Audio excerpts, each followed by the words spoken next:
probably a good idea to peek at those cameras while I talk, just to make sure everyone's in their proper place, you know. Interestingly enough, Freddy himself doesn't come off stage very often. I've heard he becomes a lot more active in the dark, though, so hey, I guess that's one more reason not to run out of power, right? I also want to emphasize the importance of using your door light. There are blind spots in your camera view, and those blind spots have to be right outside your doors. So if you can't find something or someone on your cameras, be sure to check the door light. You might only have a few seconds to react. Not that you would be in any danger, of course. I'm not implying that. Also, check on the curtain in Pirate Cove from time to time. The character in there seems unique in that he becomes more active if the cameras remain off for long periods of time. I guess he doesn't like being watched. I don't know. Anyway, I'm sure you have everything under control. Talk to you soon.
summer job at the new and improved Freddy Fazbear's Pizza. I'm here to talk you through some of the things you can expect to see during your first week here and to help you get started down this new and exciting career path. Now, I want you to forget anything you may have heard about the old location, you know. Some people still have a somewhat negative impression of the company. That old restaurant was kind of left to rot for quite a while, but I want to reassure you, Fazbear Entertainment is committed to family fun and above all, safety. They've spent a small fortune on these new animatronics. Facial recognition, advanced mobility. They even let them walk around during the day. Isn't that neat? But most importantly, they're all tied into some kind of criminal database so they can detect a predator a mile away. Heck, we should be paying them to guard you. Now that being said, no new system is without its kinks. You're only the second guard to work at that location. The first guy finished his week but complained about conditions. We switched him over to day shift. So, hey, lucky you, right? Mainly he expressed concern that certain characters seemed to move around at night and even attempted to get into his office. Now, from what we know, that should be impossible. That restaurant should be the safest place on Earth. So while our engineers don't really have an explanation for this, the working theory is that the robots were never given a proper night mode. So when it gets quiet, they think they're in the wrong room. So then they go try to find where the people are, and in this case, that's your office. So our temporary solution is this. There's a music box over by the prize counter, and it's rigged to be wound up remotely. So just every once in a while, switch over to the prize counter video feed and wind it up for a few seconds. It doesn't seem to affect all of the animatronics, but it does affect one of them. And as for the rest of them, we have an even easier solution. You see, there may be a minor glitch in the system, something about the robot seeing you as an endoskeleton without its costume on and wanting to stuff you into a suit. So hey, we've given you an empty Freddy Fazbear head. Problem solved. You can put it on any time and leave it on for as long as you want. Eventually anything that wandered in will wander back out. Something else worth mentioning is kind of the quirky modern design of the building. You may have noticed there are no doors for you to close. But hey, you have lights, and even though your flashlight can run out of power, the building cannot. So don't worry about the place going dark. Well, I think that's it. You should be golden. Check the lights, put on the Freddy head if you need to. Keep the music box wound up. Piece of cake. Have a good night, and I'll talk to you tomorrow.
Hello? See, I told you your first night wouldn't be a problem. You're a natural. By now I'm sure you've noticed the older models sitting in the back room. Those are from the previous location, and we just use them for parts now. The idea at first was to repair them. They even started retrofitting them with some of the newer technology, but they were just so ugly, you know? And the smell. So the company decided to just go in a whole new direction and make them super kid-friendly. Those older ones shouldn't be able to walk around, but if they do, the whole Freddy head trick should work on them too, so whatever.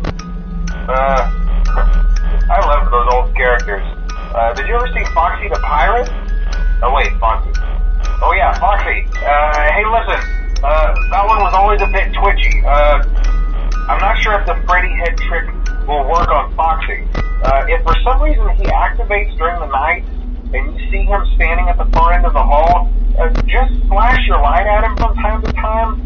Those older models would always get disoriented with bright light. It would cause a system restart or something. Come to think of it, you might want to try that on any room where something undesirable might be. It might hold him in place for a few seconds. That glitch might have carried over to the newer models too. One more thing, don't forget the music box.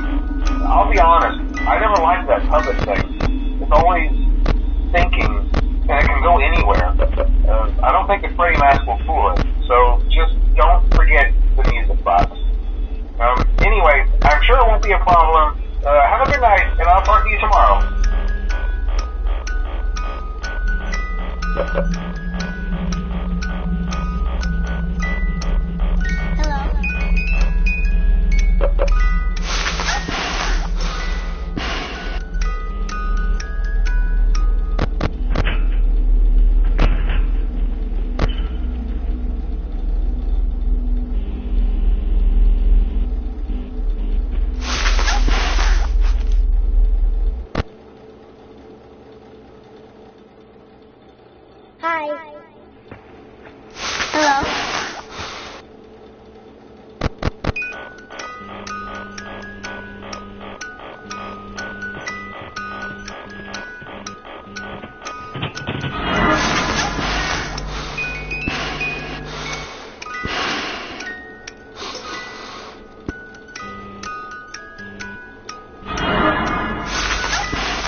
Keep in mind that this DLC pack is nothing more than a festive holiday-themed add-on, which has absolutely no hidden intent or purpose. So have fun